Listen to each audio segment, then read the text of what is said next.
Hi friends, welcome back to Veena vlogs. ನಾನಿವತ್ತು ಕಡಲೆಕಾಳು ಸಾಂಬಾರು ಯಾವ ಥರ ಮಾಡೋದು ಅಂತ ನಿಮಗೆ ತೋರಿಸ್ಕೊಡ್ತಿದ್ದೀನಿ. ಮೊದಲಿಗೆ ನಾನಿಲ್ಲಿ ಮಸಾಲೆ ರುಬ್ಕೊಳ್ಳೋದಕ್ಕೆ ತೆಂಗಿನಕಾಯಿ, ಶುಂಠಿ ಬೆಳ್ಳುಳ್ಳಿ, ಚಕ್ಕೆ ಲವಂಗ, ಈರುಳ್ಳಿ, ಟೊಮೊಟೊ ಮತ್ತು ಸಾಂಬಾರು ಪುಡಿ ಮತ್ತು ಚಿಲ್ಲಿ ಪೌಡರು ಮತ್ತು ಕೊತ್ತಂಬರಿ ಸೊಪ್ಪನ್ನ ಹಾಕಿ ಇಲ್ಲಿ ಪೇಸ್ಟ್ ಮಾಡಿ ಇಟ್ಕೊಳ್ತೀನಿ.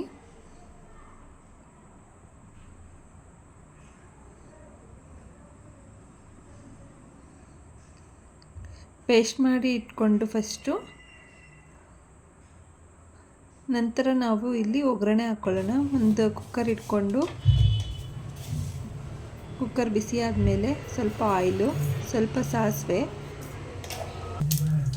ಸ್ವಲ್ಪ ಕರಿಬೇವು ಸೊಪ್ಪು ಹಾಕ್ಕೊಂಡು ಚೆನ್ನಾಗಿ ಫ್ರೈ ಮಾಡ್ಕೊಳ್ಳೋಣ. ಫ್ರೈ ಆದಮೇಲೆ ಒಂದು ಅರ್ಧ ಅಷ್ಟು ಈರುಳ್ಳಿನ, ಚಿಕ್ಕ ಈರುಳ್ಳಿಲಿ ಅರ್ಧ ಈರುಳ್ಳಿನ ಕಟ್ ಮಾಡಿ ಒಗ್ಗರಣೆಗೆ ಹಾಕ್ಕೊಳ್ಳೋದು. ಅದು ಕೂಡ ಚೆನ್ನಾಗಿ ಬೇಯಿಸ್ಕೊಂಡಾದ್ಮೇಲೆ ಇಲ್ಲಿ ನೆನೆಸ್ಕೊಂಡಿರೋ ಕಡಲೆಕಾಳು, ಆಲೂಗೆಡ್ಡೆ, ಬದನೆಕಾಯಿ ಇದ್ದರೆ ಬದನೆಕಾಯಿ ಹಾಕ್ಕೊಂಡು ಆಯಿಲಲ್ಲಿ ಇವಾಗ ಚೆನ್ನಾಗಿ ಫ್ರೈ ಮಾಡ್ಕೋಬೇಕು. ಸ್ವಲ್ಪ ಅರಿಶಿನ ಹಾಕ್ಕೊಳ್ತೀನಿ ನಾನು ಇಲ್ಲಿ ಫ್ರೈ ಮಾಡುವಾಗ. ನೋಡಿ, ಒಂದೇ ಒಂದು ಚಿಟಿಕೆ ಅಷ್ಟು ಅರಿಶಿನ ಹಾಕ್ಕೊಂಡು ಚೆನ್ನಾಗಿ ಆಯಿಲಲ್ಲಿ ಫ್ರೈ ಮಾಡ್ಕೋಬೇಕು.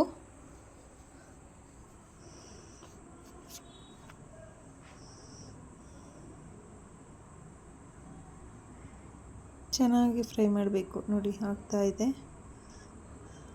ಸ್ಮೆಲ್ ಒಂದು ಆರಾಮ ಚೆನ್ನಾಗಿ ಬರಬೇಕು. ಆ ಥರವರೆಗೂ ನಾವು ಆಯಿಲಲ್ಲಿ ಬೇಯಿಸ್ಕೋಬೇಕಾಗುತ್ತೆ. ನಂತರ ನಾನಿವಾಗ ಕಾಳೆಲ್ಲ ಇದು ಒಳ್ಳೆ ಸ್ಮೆಲ್ ಬರ್ತಾ ಇರೋದ್ರಿಂದ ನಾನೀಗ ರುಬ್ಬಿರೋ ಮಸಾಲೆನ ಹಾಕ್ಕೊಳ್ತಾ ಇದ್ದೀನಿ.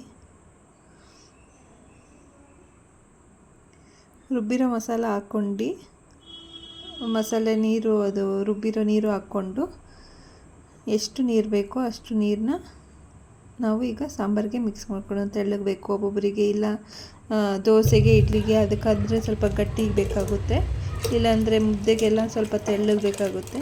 ನಾನು ನಿಮಗೆ ಎಷ್ಟು ನೀರು ಬೇಕೋ ಅಷ್ಟು ಕನ್ಸಿಸ್ಟೆಂಟ್ ಇಟ್ಕೊಂಡು ನೀರು ಹಾಕ್ಕೊಳ್ಳಿ. ನಾನು ಮುದ್ದೆಗೆ ಮಾಡ್ತಾ ಇರೋದ್ರಿಂದ ನಾನು ಸ್ವಲ್ಪ ತೆಳ್ಳಗೆ ಮಾಡ್ಕೊಳ್ತೀನಿ. ನೀವೆಲ್ಲ ದೋಸೆ, ಇಡ್ಲಿಗೆ ಆ ಥರ ಮಾಡ್ತಾಯಿದ್ರೆ ಸ್ವಲ್ಪ ಗಟ್ಟಿಗೂ ಮಾಡ್ಕೋಬೋದು. ಅದು ತಣ್ಣಗಾದ್ಮೇಲೆ ಗಟ್ಟಿ ಕೂಡ ಆಗುತ್ತೆ, ಸ್ವಲ್ಪ ನೋಡ್ಕೊಂಡು ಮಾಡ್ಕೊಳ್ಳಿ.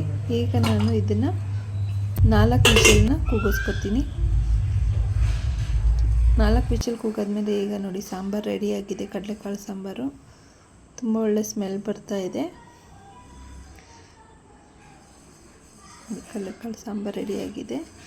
ಈ ವಿಡಿಯೋ ಇಷ್ಟ ಆದಲ್ಲಿ ಲೈಕ್ ಮಾಡಿ, ಶೇರ್ ಮಾಡಿ ಆ್ಯಂಡ್ ಸಬ್ಸ್ಕ್ರೈಬ್ ಮಾಡಿ.